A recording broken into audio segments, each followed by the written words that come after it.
আসসালামু আলাইকুম। আশা করি সবাই ভালো আছেন।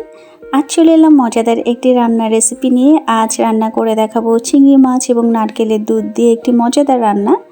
তো চলে যাচ্ছি সরাসরি রান্নায়। প্রথমে কড়াই বসিয়ে দিচ্ছি এবং দিয়ে দিচ্ছি নর্মাল সয়াবিন তেল। তেল কিছুটা গরম হলে দিয়ে দিচ্ছি 3টি মিডিয়াম সাইজের পেঁয়াজ কুচি। এবার পেঁয়াজটা তেলের মধ্যে কিছুটা ভেজে নিতে হবে।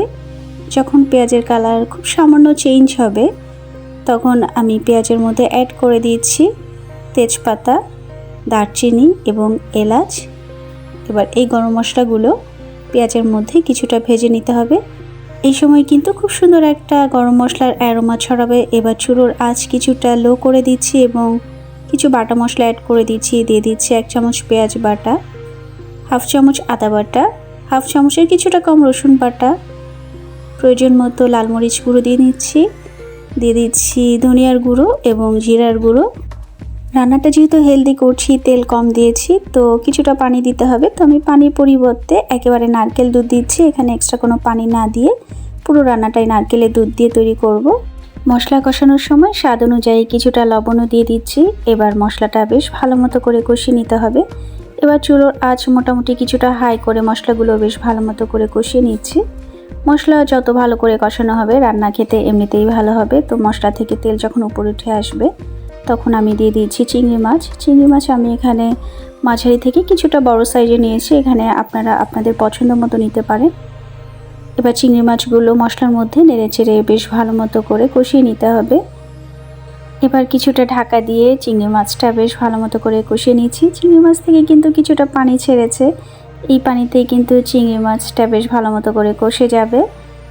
তো চিংড়ি মাছ কষে যখন তেলটা উপরে উঠে আসবে তখন আমি চিংড়ি মাছের মধ্যে যে বাকি নারকেল দুধ আছে সেই নারকেল দুধটা দিয়ে দিব।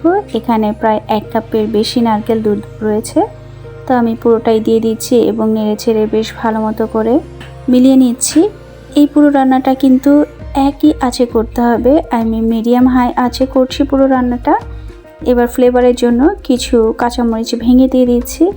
আর ঝালটা পুরোপুরি একেবারেই নিজস্ব ব্যাপার। যে যেটুকু ঝাল পছন্দ করেন ঠিক সেইটুকুই ঝাল দিবেন।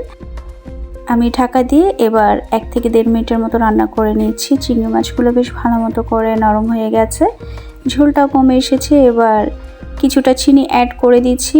আর নারকেল দুধের রান্না যেহেতু কিছুটা কোরমা টাইপের হবে, তো নর্মালি কিছুটা স্বাদের জন্য অবশ্যই চিনি দিতে হবে, তা না হলে আবার খেতে ভালো লাগবে না। এবার আবারও মাখা মাখা হয়ে গেছে ঝোলটা। এবার দিয়ে দিচ্ছি বেশ কিছু পেঁয়াজ বেরেস্তা এবং আবারও নেড়ে একেবারে লো আঁচে ঢেকে রেখে দিচ্ছি আরও 1 মিনিট।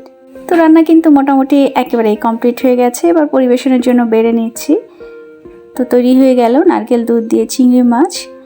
আর এই রান্নাটা পোলাও, সাদা ভাত যে কোনো কিছুতেই খুবই ভালো লাগে। আশা করি আজকের আমার এই রেসিপিটি আপনাদের ভালো লেগেছে। আর এতক্ষণ আমার সঙ্গে থাকার জন্য ধন্যবাদ সবাইকে। পাশেই থাকবেন। আল্লাহ হাফেজ।